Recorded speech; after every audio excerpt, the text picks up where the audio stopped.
En tant que philosophe, je ne suis là que pour éveiller.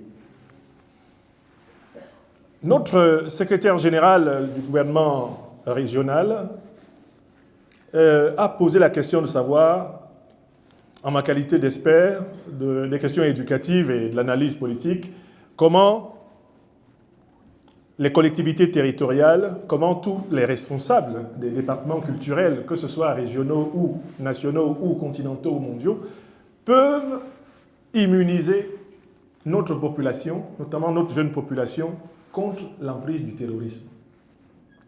Moi, je pense qu'il y a une première chose à faire, c'est d'identifier les causes du terrorisme et d'en enseigner la connaissance dès leur plus bas âge à nos enfants. Je pense qu'on devrait introduire dans notre programme éducatif, partout en Afrique, un cours de sécurité citoyenne. J'imagine qu'on peut l'appeler comme ça. Un enseignement sur la sécurité citoyenne. En fait, nous devons tous être, d'une manière ou d'une autre, des citoyens qui participent à sécuriser notre terre. On peut imaginer un programme modulé, niveau scolaire par niveau scolaire, transmettant aux enfants la connaissance des facteurs qui fragilisent notre société et les réponses qu'on peut leur apporter. Donc, pour moi, d'abord, on doit introduire la sécurité dans l'enseignement. On ne doit pas attendre seulement que ceux de nos enfants qui se spécialisent dans les écoles de police, les écoles militaires, il faut transmettre une certaine conscience des menaces qui pèsent dans le monde très tôt à nos enfants, en proportion de leur degré d'intelligence et de maturité psychologique, bien sûr. À l'école maternelle, on va expliquer que pour que nous soyons en paix, pour que le pays soit en paix, il faut que nous veillons les uns aux autres, que nous nous aimions les uns les autres. À partir des grandes classes de l'école primaire, on va expliquer l'histoire des grandes sources d'insécurité que notre société a connues.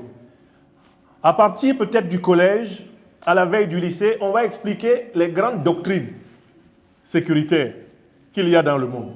Et à partir de la fin du lycée, on va apprendre à nos enfants à concevoir des politiques sécuritaires au niveau du village, au niveau de la sous-préfecture, au niveau de la préfecture, de la région et du pays.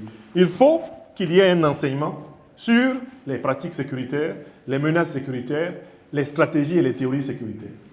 Pour moi, ce serait déjà la première révolution à introduire. Si nos hautes autorités venaient à soutenir une telle démarche, mais avec les collègues qu'il y a ici, voilà une commission sur laquelle on pourrait participer pour élaborer un programme national d'éducation aux enjeux sécuritaires. La deuxième chose, la deuxième stratégie, c'est une fois qu'on a identifié donc les causes du terrorisme, en tout cas les causes endogènes, on sait que c'est l'ignorance, c'est la pauvreté et c'est la manipulation de notre jeunesse par des entrepreneurs politiques qui sont quant à eux en relation avec les sponsors étrangers. Le mécanisme du terrorisme, c'est quoi? On a dans nos villages, on a dans nos quartiers, on a dans nos campagnes, dans nos villes et dans nos diasporas, des gens qui sont sous-éduqués, bien souvent, qui ne sont pas formés du tout, bien souvent, et qui, pour vivre, sont contraints de se débrouiller. Ensuite, à un deuxième niveau, dans la machine terroriste, on a des citoyens véreux qui prennent de l'argent auprès de puissances étrangères, d'organisations criminelles de tous les niveaux, afin de financer des actes d'insécurité en faveur de ces puissances. Donc, on va commencer d'abord par tout faire pour sortir les générations de l'ignorance. Tout faire pour assurer un socle minimum commun d'éducation à nos enfants. Ça leur donne le recul critique pour analyser les propositions des entrepreneurs politiques terroristes que nous avons dans nos pays. Et avec donc cet enseignement, cette éducation aux enjeux sécuritaires, il y aura la capacité d'analyser, mais qui est derrière le type qui vient me voir pour me dire, on va te donner 10 000 francs par jour si tu t'en vas brûler le marché, si tu t'en vas attaquer les familles, attaquer des paysans en train de cultiver. Donc, une fois de plus, l'éducation. Mais cette éducation, elle va de pair avec la participation des jeunes à leur propre destin. Pour moi, on ne peut pas protéger notre jeunesse du terrorisme si on ne sait pas employer le temps de notre jeunesse. Je pense qu'on doit fortement réinvestir l'agriculture. J'ai entendu tout à l'heure, dans la salle où nous étions autour du ministre, une bonne discussion autour du potentiel agricole de l'Afrique. Mais l'agriculture doit être une matière au programme de l'école maternelle jusqu'à l'université. Tout le monde devrait recevoir un enseignement. Mais dites-moi comment un jeune qui serait capable de générer de l'argent avec sa plantation de riz, avec ta plantation de mil ou de sorgho, pourquoi il aurait besoin de prendre 5 000 ou 10 000 chez quelqu'un pour tuer? Donc, si on transmet une bonne connaissance, non seulement de nos sols, de nos paysages et du potentiel économique, même de notre agriculture et de notre élevage, on enlève beaucoup de jeunes comme ça des mains des entreprises terroristes. Il faut donc activer, soutenir les petites et moyennes entreprises des jeunes et les encadrer pour qu'elles ne coulent pas. Voilà deux niveaux. Enfin, il y a un troisième niveau. En tant que professeur, moi, je revendique la nécessité de replacer le livre au cœur de la vie des jeunes. Celui qui a toujours un bon livre à lire ne s'ennuie jamais. Nous devons replacer le livre. C'est l'Afrique qui a inventé l'écriture. Les livres ne viennent pas de l'Occident. Nous avons écrit avant tous les hommes du monde. Nous n'avons pas avoir le sentiment que ce qui se passe dans les livres ait un rapport avec devenir comme les Blancs. Ce n'est pas vrai. Nous avons écrit avant les Blancs. Ils ont appris à écrire chez nous. Car la civilisation humaine est née chez nous. Les premières écritures aussi. Donc nous devons reprendre l'habitude d'inclure l'obligation d'apprendre à tous les âges de la vie dans nos pratiques quotidiennes. Un être humain, qui est donc une créature de Dieu, est constamment à l'étude pour comprendre les plans que son Créateur lui réserve. L'école permanente à tous les âges de la vie doit devenir une habitude. On ne doit pas forcer quelqu'un pour qu'il apprenne. Au contraire, chacun doit s'efforcer de toujours apprendre. Et d'ailleurs, c'est l'un des sens nobles de la notion de djihad qu'on a dévoyé, qu'on a déformé pour tromper l'opinion. Je passe, monsieur le secrétaire général, donc à la question suivante. Voilà ce que j'ai pu apporter. Alors, le président du Conseil national de la jeunesse, mon frère Sidi Mohamed, demande comment édifier la jeunesse contre l'impérialisme. Alors, j'ai déjà en partie répondu à cette question, mais j'ajoute autre chose. Bon, alors l'impérialisme, c'est le fait qu'il y a des puissances qui tiennent à ce que toutes les richesses de la terre leur profitent d'abord, et ensuite aux autres. Donc c'est la stratégie que des puissances ont pour maintenir les autres nations du monde sous leur empire. C'est de là que vient la notion d'impérialisme. Donc il nous faut d'abord faire comprendre les grands enjeux impérialistes du monde à nos enfants. Impérialisme chez nous, qu'est-ce que cela veut dire? Le président Thomas Sankara disait, ça commence par le contenu de notre assiette. Nous devons apprendre à produire ce que nous consommons et à consommer ce que nous produisons, prioritairement, et seulement accessoirement à consommer ce que produisent les autres. Donc, la lutte contre l'impérialisme commence par la lutte pour l'autosuffisance alimentaire, pour l'autosuffisance de l'emploi, l'autosuffisance de l'éducation, de l'instruction, l'autosuffisance de la recherche, l'autosuffisance sécuritaire. Ensuite, la lutte contre l'impérialisme, elle est conditionnée par des alliances avec des puissances anti-impérialistes. Et c'est ce que nos dirigeants dans l'AES ont su faire. On ne peut pas combattre des terroristes qui ont été formés par l'OTAN en s'appuyant sur les pays de l'OTAN. Il y a quand même là une manière de fuir la pluie pour aller se cacher dans la rivière. Vous avez déjà vu quelqu'un qui ne veut pas être mouillé et qui voit la première rivière qui est là, il plonge, il attend que la pluie finisse et il ressort et il dit, bon, ouais, vraiment, finalement, je n'ai pas été mouillé par la pluie. Mais dans la rivière, là, c'est pas l'eau. C'est l'eau. Mouillé, c'est mouillé. On ne peut pas combattre l'impérialisme avec des stratégies qui consistent à fuir la pluie pour se cacher dans la rivière. Tu ne peux pas faire ami-ami avec les puissances impérialistes et combattre leurs suppôts. Jamais ça ne va arriver, tu ne les vaincras. Donc, il nous faut soutenir les dirigeants africains qui ont le courage de la vérité. Ce n'est pas facile pour le président Tiani, le président Traoré ou le président Goïta de se tenir devant le monde et de dire mais c'est la France qui arme les terroristes qui nous tuent. Ce n'est pas facile du tout pour personne. Parce qu'une fois que vous avez dit ça, vous êtes décrété ennemi à abattre, homme à abattre. Ce sont des gens qui ont choisi la patrie au risque de la mort, qui nous dirigent. Mais pourquoi l'ont-ils fait? Mais parce qu'on ne sortira jamais de la domination si on ne dit pas la vérité. Il ne peut pas y avoir une politique de libération d'un peuple sans la vérité. Donc, contre l'impérialisme, les alliances doivent être logiques. On ne peut pas passer des alliances avec des gens qui encouragent des gens à venir nous tuer chez nous. Troisième question de Gabriel. la mahatocratie. Ça vient du mot mahat, c'est un mot de l'ancienne langue africaine, égyptienne. Et mahat signifie vérité, justice, solidarité. La mahatocratie, c'est donc un principe moral et c'est un principe politique qui a inspiré l'empire africain de l'Antiquité qui pendant 3500 ans a dominé le monde. L'empire de l'Égypte pharaonique. Le principe était le suivant. Celui qui dirige la cité la dirigeait en consultation permanente avec les représentants de tous les lignages et de tous les clans, de toutes les familles, de toutes les régions et de toutes les sensibilités culturelles de son pays. Il s'appelait le pharaon et c'était un noir d'Afrique. La mahatocratie, deuxièmement, c'est l'idée que l'État a vocation à protéger les plus faibles de la pauvreté, de la violence et de l'injustice. C'est ça la fonction de l'État. Empêcher que les gens tombent dans la misère, restent dans l'ignorance et soient spoliés.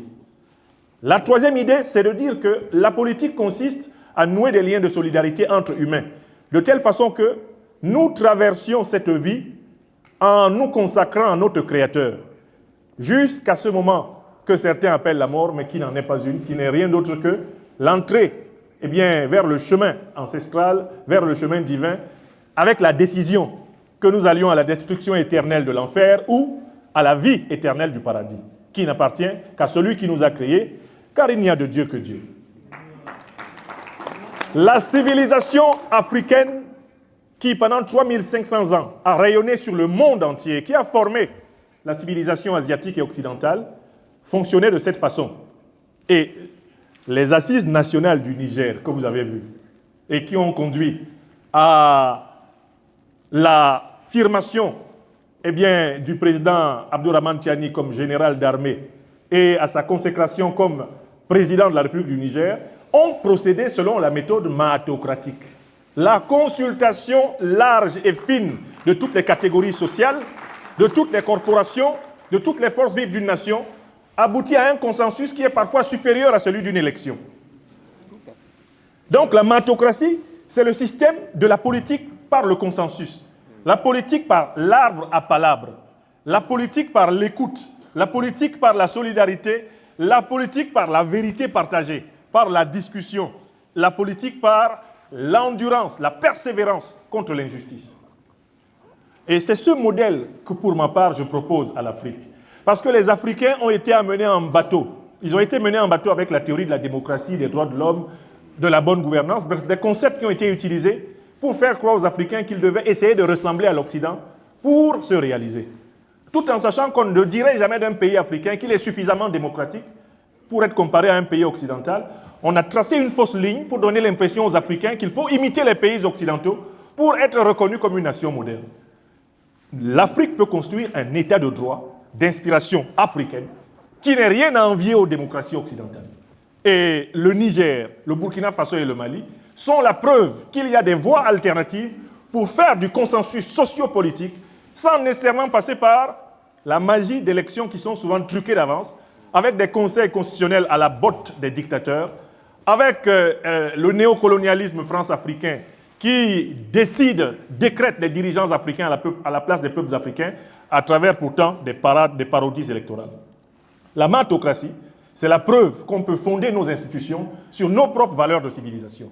Et cela nous permettra d'échapper au chantage à la démocratie et aux droits de l'homme qui a été inventé contre nous. Puisque nous allons prendre comme référence nos propres modèles de civilisation. Le président Abdourahmane Tiani, je finis là-dessus sur ce point, a souligné que l'Afrique est une terre de chefferie, de royaume, de sultanat et d'empire depuis longtemps. On doit donc regarder ce qui a marché et ce qui n'a pas marché dans l'histoire de nos chefferies, de nos royaumes, de nos sultanats et de nos empires. Et c'est cela qui a marché, qui doit nous inspirer pour fonder la cité d'aujourd'hui, à travers notre propre mémoire et notre propre tradition politique. Ainsi, nous échapperons au chantage étranger, aux concepts politiques étrangers et à la dictature des langues étrangères qui les accompagnent. La cinquième question m'est posée par, Aïssatou. La question m'est posée par Maharé. Maharé demande, qu'en est-il des jeunes, par exemple, qui ont été tués à Terra? Mais l'Institut de l'Afrique des libertés se tient à la disposition des plus hautes autorités du Niger. Si les hautes autorités de ce pays nous demandent de mobiliser le collectif d'avocats dirigé par Maître Ndjifutao Woshaou Aboubekr, nous le ferons. Mais il faut faire d'abord une chose, ensuite une autre. On ne peut pas tout faire à la fois, car en fait, nul ne peut être penché sur une fenêtre et se voir passant dans la rue. Ce n'est pas possible. La 5e question qui nous est posée est d'Aïssatou. Aïssatou, merci infiniment pour le témoignage poignant d'une syndicaliste chevronnée, une force de la nature, une force d'âme que vous êtes. Vous nous donnez la fierté d'être les fils des femmes, les époux des femmes, les camarades et les collègues des femmes. Le Niger, le Sahel, est le lieu de la renaissance, de la complémentarité, de la complicité entre les deux aspects nécessaires de l'humanité. Votre intervention ici m'a mis un baume au cœur, tout comme celle de vos sœurs, parce que vous montrez que vous, nos mères, nos sœurs, nos épouses, nos compagnes, nos collègues, vous êtes sortis littéralement avec le mortier et le pilon de la maison pour mener le combat de notre libération commune. Quand les femmes sortent, cela veut dire que c'est chaud. On m'a dit aussi qu'à Niamey, quand il pleut et que les gens sont dehors, c'est que c'est chaud. Parce que nous, à Niamey, on n'aime pas être mouillés. Mais si tu nous vois dehors, quand il pleut, c'est que c'est chaud. Ce peuple s'est mobilisé sous la pluie contre le néocolonialisme. Et cela n'est possible que si les femmes sont là, avec nous. Parce que quand, dans le foyer, il y a une tension entre l'homme et la femme, la société est pareillement déchirée. Merci infiniment, camarades. Madame Kaba est professeure de philosophie. Elle partage avec moi la passion des questions. Elle me demande de voir comment la création de l'AES pourrait progressivement en fait impulser tout le continent. Pour moi, Madame Kaba, ma chère sœur, ma chère camarade, concitoyenne, collègue, ce que vous avez dit est en droite ligne de ce que nous disons. Mais l'éveil, il ne se fait pas seul. Il se fait avec les autres et il se fait à tous les âges de la vie. Nous devons redonner le goût de la connaissance à notre société, nous, les enseignants. Nous ne devons pas nous contenter d'instruire nos élèves, d'éduquer nos élèves. Nous devons les inspirer. C'est trois choses différentes. On instruit en transmettant des savoirs, des connaissances qu'on possède. On éduque en transmettant un bon comportement, des valeurs morales. Mais on inspire en transmettant la puissance de l'esprit qui nous est accordée par le Tout-Puissant. L'esprit d'intelligence et de création. Le meilleur des maîtres n'est pas simplement celui qui met des informations dans le crâne de ses élèves ou qui leur dit comment se comporter, c'est celui qui leur donne à tout jamais la soif d'apprendre et de transmettre ce qu'ils apprennent. Et c'est ça l'éveil. Le Niger est en avance par rapport à plusieurs pays africains parce que la politique de notre gouvernement au Niger est inspirée par la vérité scientifique. Vous avez remarqué que quand le gouvernement nigérien, et son porte-parole est le parrain de notre cérémonie, quand le gouvernement nigérien sort, est-ce que vous avez déjà vu quelqu'un capable de contredire par des arguments ce que le gouvernement affirme? Les gens ne sont pas capables de contredire parce que quand le porte-parole du gouvernement dit quelque chose, il prépare toujours la preuve de ce qu'il dit. Et c'est pour ça que l'AES donne des mots de tête aux impérialistes. Parce que la politique de l'AES est une politique basée sur la science. Ils disent, mais écoutez, c'est vous qui armez les terroristes. Si vous voulez, organisons une confrontation. On va vous donner les images. On va vous donner les dates. On va vous donner les munitions que vous avez utilisées. On va vous donner les preuves de ce que vous faites. Et c'est ça la grandeur. Septième, alors comment faire pour éviter la confusion sur nos dirigeants? Mais pour éviter la confusion, il faut répondre à une question fondamentale. La politique qui est menée par nos dirigeants a-t-elle pour but de prendre les richesses du Niger pour aller les mettre dans des comptes en Suisse, à Dubaï, dans les paradis fiscaux? Ou au contraire, la politique qui est menée, est-ce qu'elle a pour but de construire les routes, de construire des universités, de construire des hôpitaux, de renforcer l'armée, de renforcer la diplomatie?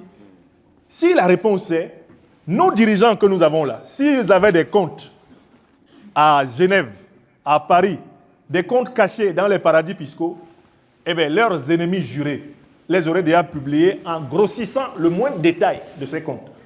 D'accord? Nous avons des dirigeants qui ont décidé, si cela s'impose, de sacrifier leur vie pour que nous soyons libres. Une fois que c'est clair que c'est ce type de dirigeant qu'on a à la tête d'un pays, on ne peut pas tomber dans la confusion. Chaque fois qu'il y a un problème, on va se demander la décision du président, la décision du Premier ministre, la décision du ministre, du gouverneur, est-ce que c'est une décision qui est de nature à nous renforcer face aux menaces que nous connaissons ou de nous affaiblir face à ces menaces? Et cette question-là, on a la possibilité de la poser puisque le Niger a maintenant une tradition de discussion, d'assises populaires, une tradition de dialogue. On en a la possibilité de poser les questions aux autorités et d'avoir des réponses comme tout à l'heure, le colonel-major l'a fait. Donc pour moi, il n'y a pas de confusion. Le président Abdourahmane Tchani et ses collègues de l'AES sont des panafricanistes, des révolutionnaires, des traditionalistes africains. Et ce sont des patriotes africains, prêts à mourir s'il le faut pour la patrie. Ça fait beaucoup de conditions qu'un chef d'État vassal, néocolonisé, reptilien, rampant, un chef d'État stomacal ne pourrait pas avoir. Nous avons une chance inouïe d'avoir ces hommes. Et je dis souvent que certaines générations sont des réincarnations d'ancêtres valeureux. Les Saraonia Mangou sont en train de renaître ici. Les grands noms du passé repassent dans le ventre des femmes pour redevenir au cœur de la vie. Madame Sadio me pose la question. Eh bien, d'abord, je salue, ma chère sœur, votre témoignage sur le passage de la lumière. Alors, comment étendre l'éveil de la conscience? Mais nous devons utiliser cette force formidable que sont les réseaux sociaux pour devenir tous enseignants de ce que nous savons. Transmettre ce que l'on sait, c'est la seule chose que l'on peut donner sans rien perdre. Si je vous donne un billet de 10 000 francs, ça fait un billet de 10 000 francs en moins dans ma poche. Mais si je vous explique les mécanismes du terrorisme, vous comprendrez les mécanismes du terrorisme et moi, je continuerai de les comprendre. Donc, la connaissance est la seule chose qu'on ne perd pas en la transmettant.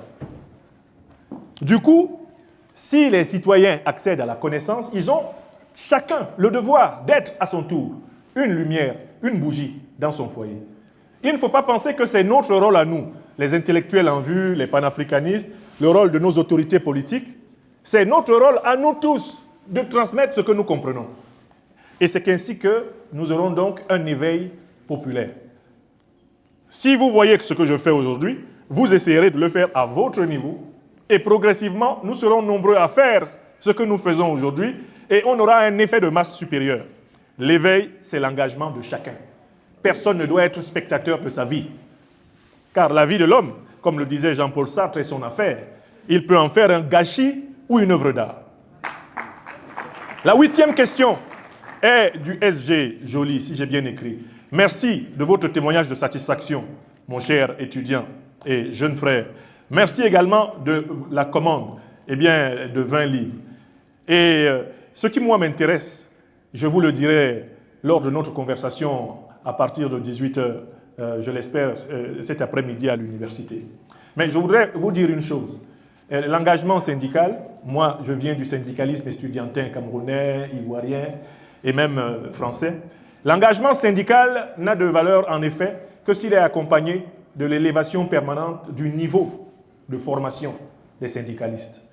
Un syndicaliste doit être quelqu'un qui, dans le monde scolaire où il s'engage, par exemple, est l'un des meilleurs élèves de sa classe. Le syndicaliste, c'est d'abord le meilleur élève. C'est le meilleur étudiant. C'est le meilleur chercheur. Quel que soit le métier que l'on pratique, ce sont les meilleurs qui doivent nous représenter. Et nous parlerons cet après-midi. 9e intervention, c'était Hamani Moussa Abraham. Quel est le rôle que les jeunes peuvent jouer pour résister à l'impérial terrorisme? Le rôle que les jeunes doivent jouer pour résister à l'impérial terrorisme, c'est d'abord, en effet, de chercher à comprendre quelles sont les causes du terrorisme. Les causes sont la pauvreté, l'ignorance et la manipulation par des élites corrompues par les puissances étrangères. Ça, il faut expliquer ça à tous les enfants. Deuxièmement, les jeunes doivent comprendre qu'ils sont responsables de leur avenir. Et on ne peut donc pas uniquement se contenter de ce que les parents nous donnent, les aînés nous donnent. Chacun d'entre nous doit créer, participer à sa vie. Comment? D'abord dans le terrain de l'agriculture, dans le terrain de la culture, de l'art, de la production, de la création. Et enfin, dans le terrain de l'engagement citoyen. Les jeunes d'aujourd'hui sont les ministres de demain. Mais pour cela, il faut travailler pour être capable, si la nation vous fait confiance, d'assumer ce destin. Pour moi donc, éducation, emploi, engagement citoyen. Résister à l'impérial terrorisme, ça suppose aussi être en synergie avec les autres mouvements de jeunesse, conscientisés de notre continent et du monde. Être en synergie avec l'histoire glorieuse des grands résistants africains de tous les temps. Tout cela doit constituer la source d'inspiration des jeunes aujourd'hui. Shamsidine, c'était la 10e question. Peut-on récupérer la jeunesse perdue dans le terrorisme? Oui, car en réalité, l'espoir n'est jamais perdu tant que la vie existe. Il ne faut pas rejeter ceux des jeunes qui renoncent au terrorisme et qui acceptent la main tendue par nos augustes autorités. Il faut au contraire encourager ceux qui sont tentés d'y demeurer ou d'y aller, à changer de chemin. Le Niger, l'Afrique n'ont pas intérêt à consacrer toute leur vie à devoir écraser ceux de nos propres enfants qui ont accepté d'être manipulés par des puissances terroristes étrangères pour détruire leur propre pays. Le président Abdourahmane Tiani, j'en suis convaincu, aime toutes les filles et les fils du Niger, y compris ceux qui actuellement poignardent leur patrie dans le dos. Et il y a des mécanismes officiels permettant à ceux qui portent des armes contre leur patrie pour des raisons ignobles de les déposer. Il y a des mécanismes d'éducation par la télévision, par les radios, par les autorités régionales et locales pour reprendre en main ces jeunes. Mais moi, je voudrais leur ajouter une chose. Vous n'avez aucune chance en Occident de vous en sortir. Si vous vous attaquez à l'Afrique, dans l'espoir que l'Occident vous aide, étudiez l'histoire de tous les grands dirigeants de ce monde qui ont joué ce rôle contre leur peuple. Où est-ce qu'ils sont? L'Occident politique est caractérisé par une ingratitude suprême. Tout acte que vous posez contre votre peuple, ils vont vous récompenser par une punition suprême. Et ça, c'est l'art de Satan, selon le philosophe René Girard. Quand vous leur rendez service, ils estiment que pour vous remercier, ils doivent vous faire encore plus de tort. Qu'est devenu Mobutu? Qu'est devenu Saddam Hussein? Ils avaient été utilisés contre leur peuple. Vous avez vu comment l'Occident les a remerciés? Même le guide libyen Kadhafi, il a donné 50 millions de dollars à Nicolas Sarkozy. Vous avez vu ce que Sarkozy lui a fait? Vous avez vu? Saddam Hussein a été utilisé contre l'Iran pendant 10 ans. Il était aidé par les puissances occidentales. Vous avez vu ce qu'on lui a fait? Donc il faut que les jeunes qui croient que ces entrepreneurs politiques occidentaux qui injectent du CFA, qui injectent du dollar, qui injectent de l'argent pour tuer, il faut qu'ils sachent qu'il n'y a aucun avenir pour eux là-bas. Je ne connais pas un jeune qui a prospéré dans le terrorisme et qui est reconnu en Occident et qui a réussi en Occident. Ils finissent toujours, raides morts avant le temps que leur vie biologique leur impartissait. Il n'y a pas d'avenir dans le terrorisme. Ni pour un jeune, ni pour un vieux. Personne ne peut vivre de ça. Personne ne peut vivre de donner injustement la mort à ses semblables. Même dans tes rêves, là, tu seras poursuivi par la souffrance de tes victimes. Donc le terrorisme tue l'âme. Et c'est la pire des choses qui puisse arriver à un homme.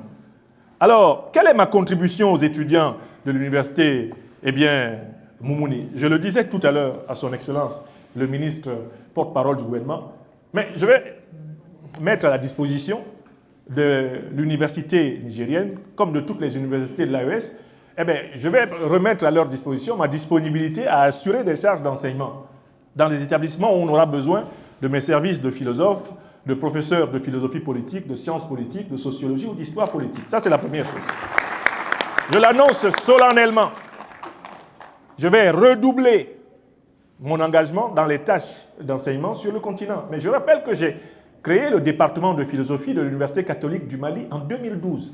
Et pendant 10 ans, j'enseignais au Mali 1 mois par an pendant 10 ans. Donc, je n'ai jamais coupé avec ce continent. Deuxièmement, qu'est-ce que je vais donner aux étudiants? Mais je vais voir les organisations étudiantes et en tant qu'ancien étudiant, ancien syndicaliste,